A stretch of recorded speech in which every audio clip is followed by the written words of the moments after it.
I was so upset by the moral of the story. The idea that people are who they are and will never change, that they can't help doing or saying anything different from what they would habitually do, even if what they do or say is damaging to themselves. This also meant that when people acted in unkind ways, it was not their behavior that was unkind. It was they who were unkind. I don't like to argue, so I say nothing and fume for days. How do I set boundaries without sounding like a jerk? I hate the idea that I might accidentally offend somebody, so sometimes I'd just rather say nothing at all. Welcome to the Language Alchemy Podcast, and thank you for joining me today. This is your host, Alejandra, a transformative communication teacher and coach devoted to helping you have more peace and more harmony in all your relationships. If you're new to the podcast, welcome. I'm grateful you're here. This is the place where you get to bring awareness to your communication and receive tools to communicate consciously when it matters the most. And if you've been listening for a while, I'm so grateful you've been reflecting on your communication and learning transformative tools to communicate with clarity, confidence, and compassion. I especially want to thank Daza, Shannon, Caroline, Jill, and Ellen for communicating directly with me this last week and letting me know what you are enjoying about the podcast or a specific episode. And also, thank you for encouraging me to keep going. I'm dedicating this episode to you. And speaking of this episode, today we'll talk about a powerful tool you have available with you at all times when someone says something you don't like to hear. But first, let's start with a story based on a common myth I've heard so many times during my formative years.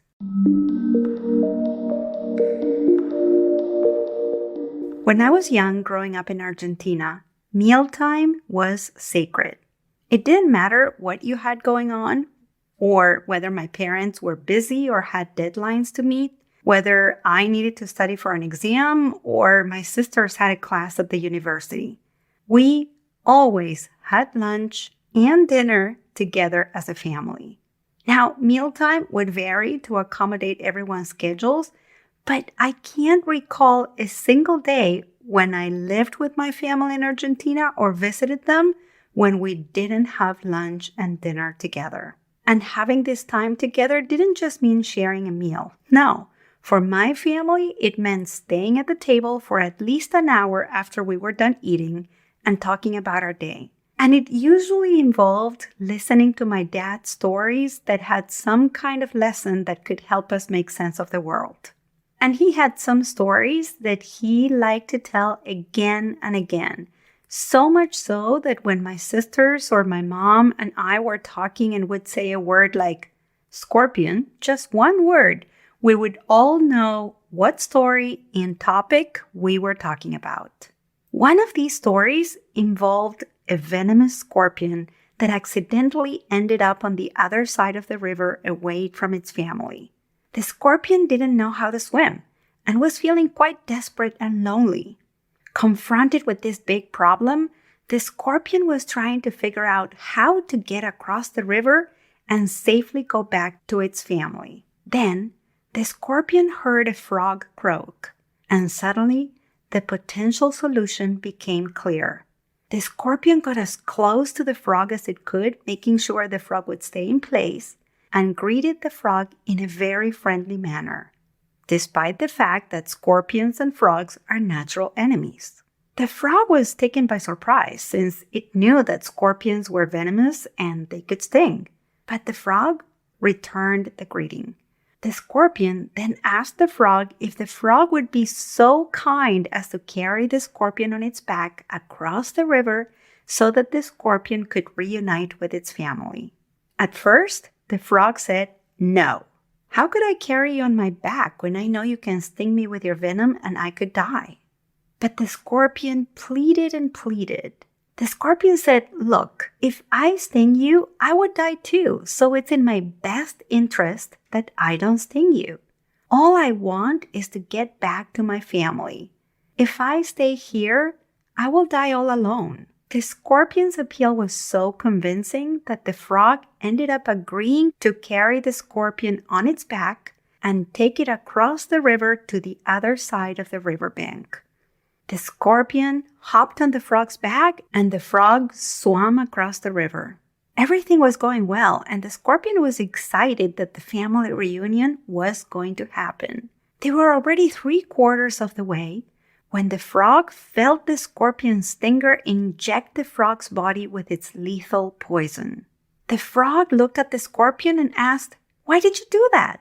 You promised you were not going to sting me, and now we're both going to die." And the scorpion replied, "I know we're both going to die, but I'm a scorpion and I couldn't help it."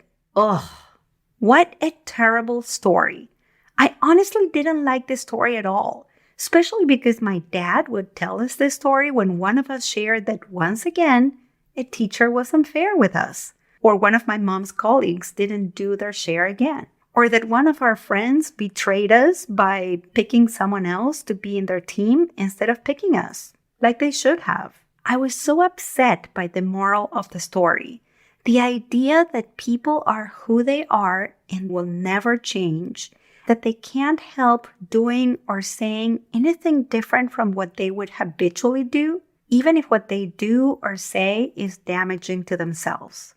This also meant that when people acted in unkind ways, it was not their behavior that was unkind. It was they who were unkind. When I was a teenager, I used to get so upset at my dad when he would tell that story. I would say to him, "Dad, that's wrong. That story is just wrong."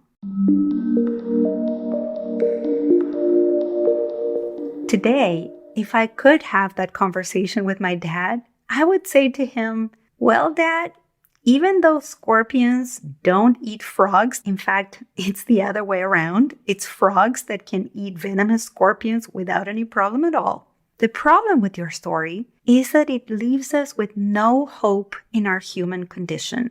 This story says that we human beings have solid personalities that can never change. This story gives us no choice at all.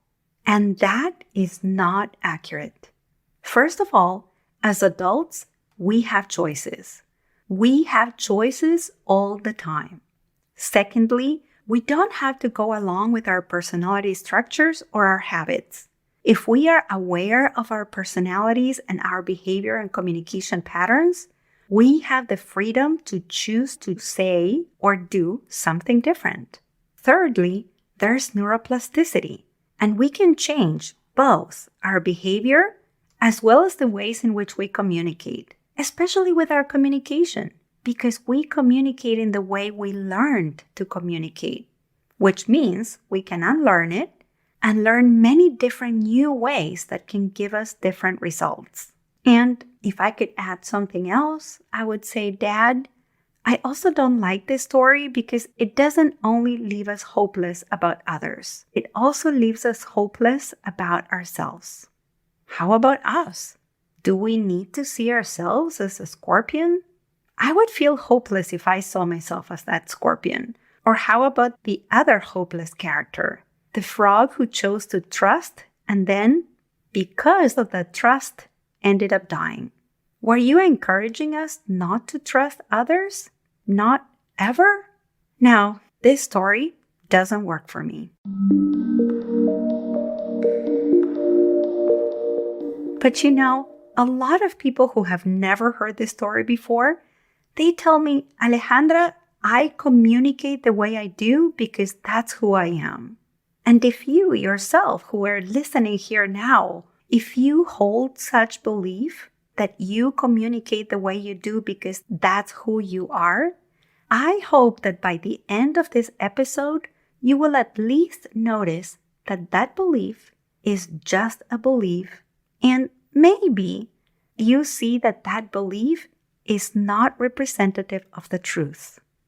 For example, I'm not the same person I was 20, 10, or 5 years ago. I bet the same is true for you. I have greater capacity to communicate and to decide how to behave. And I bet you too. And I've seen so many people I've worked with do the same. People who, like the frog, trusted others who were supposed to be quote-unquote enemies, and they were not let down. In fact, they were supported and loved. I've also seen and worked with people who behaved like the scorpion and made tremendous changes in their lives and chose not to sting others again. You are not the way you behave or the way you communicate, because you, like me and all of us, you are a human adult who has choices.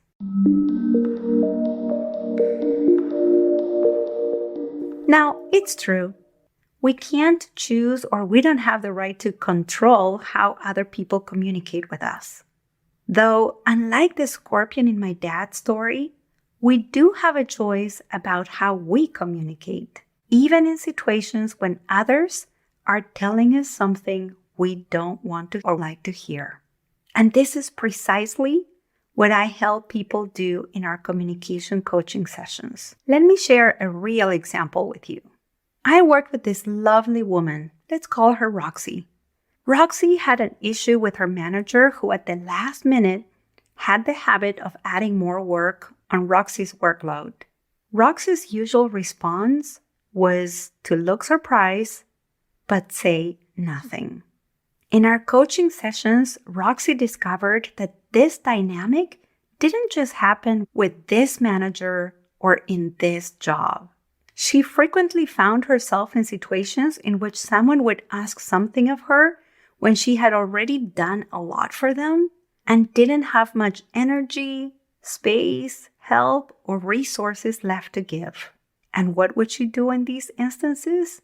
She would simply look surprised, say nothing, and find a way to keep doing, helping, supporting, giving.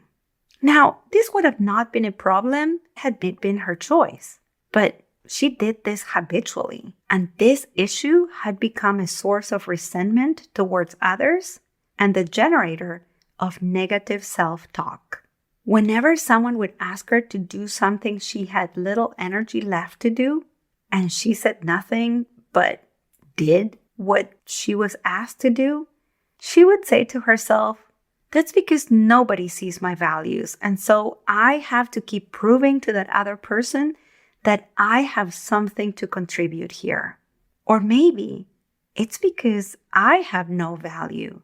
It's because I'm not enough. So I have to keep giving to try to be enough. After recognizing that this was a habit and working on her internal dialogue, beliefs, and tapping into her wish to experience being enough, she started communicating differently. At work, she began talking to her manager more regularly about what she was working on. She learned to use more specific language, especially to describe what she was doing when she was involved in a big project. With her family and friends, she started sharing what was really going on for her in her life when others asked her how she was doing. In essence, she started doing something different from what she had usually done in the past. Then we brainstormed and we role-played the many different choices she had available as a response when she heard that request that she didn't like getting. When someone was asking her to do something she didn't have energy for. We worked on things she could say that were authentic to her and sounded like her. And as months went by, these requests that bothered her so much became less annoying to her. If she had bought into my dad's scorpion and frog story, then she would have not been able to shift her communication or to choose to do something different. But because she is an adult, and like all adults, she has choices, she chose to do something different, and this different something got her closer and closer to experiencing what she longed for, that she was enough.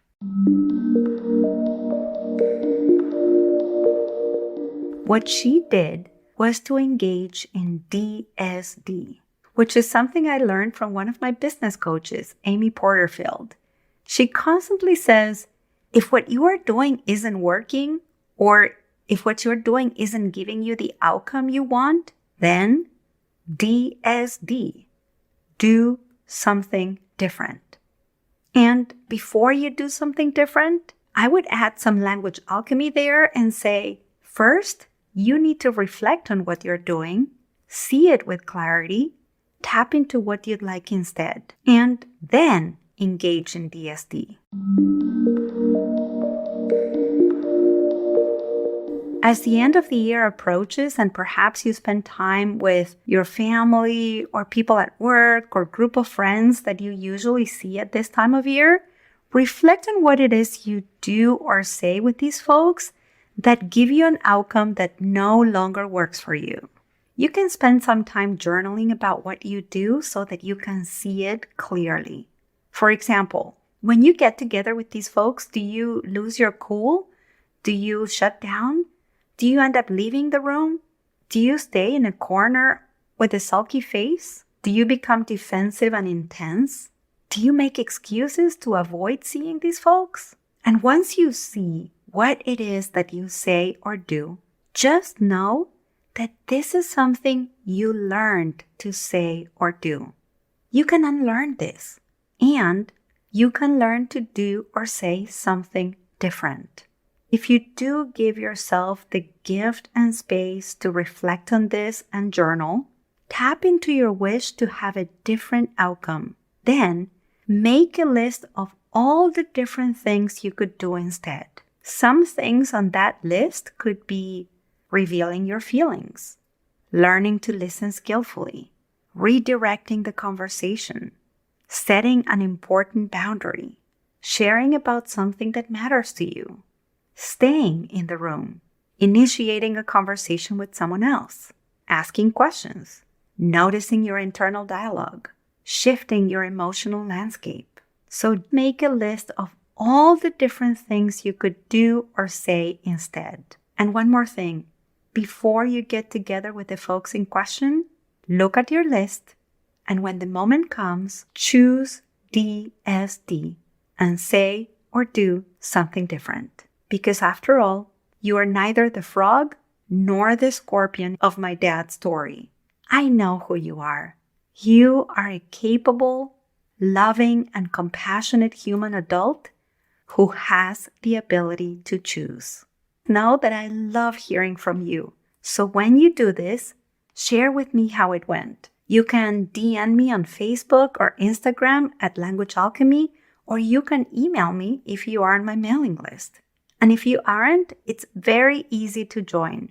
All you need to do is go to languagealchemy.com, and when you join my mailing list, you'll get brief emails once a week with a transformative communication tool you can put into practice right away. And by the way, Rick, if you're listening to this, thank you so much for telling me that you love getting the emails every week, because it helps you think about your communication and how you're showing up in your life with more authenticity and confidence.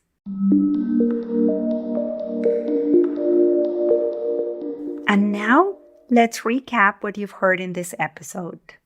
Today, I shared a story my dad told me perhaps 100 times about the myth that we can't help but do the same thing over and over again, even when it's damaging to us. Then, we talked about the fact that as an adult, you have the power to choose to do or say something different, especially when what you've been doing no longer works for you. After that, I described the steps of DSD, do something different. That tool that I learned and then added the language alchemy twist to it. And finally, I walked you through an inquiry so that you can do or say something different instead of repeating a communication pattern that doesn't serve you or your relationships. Thank you so much for listening, and a special thanks to all of you who are practicing language alchemy and communicating with greater clarity, confidence, and compassion. And to all of you, happy holidays. Until next week, and as we say in Argentina, ciao ciao. Original music by Gary LaPoe. You can find all links in the show notes at languagealchemy.com.